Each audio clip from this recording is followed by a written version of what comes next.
ఇది రామ భక్త హనుమయ్య సన్నిధి కొలిచే భక్తులకెల్లా ఇదియే పెన్నిది ఓ రామ భక్త హనుమయ్య సన్నిధి కొలిచే భక్తులకెల్లా ఇదియే పెన్నిది పవిత్రమైన క్షేత్రం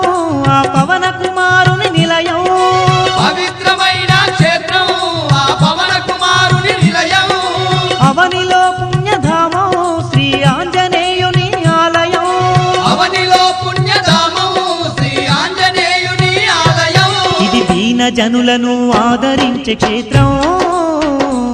దివ్య సుందరుడైన మారుతి మందిరం ఓ రామ భక్త హనుమయ్య సన్నిధి కొలిచే భక్తులకెల్లా ఇదియే పెన్నిది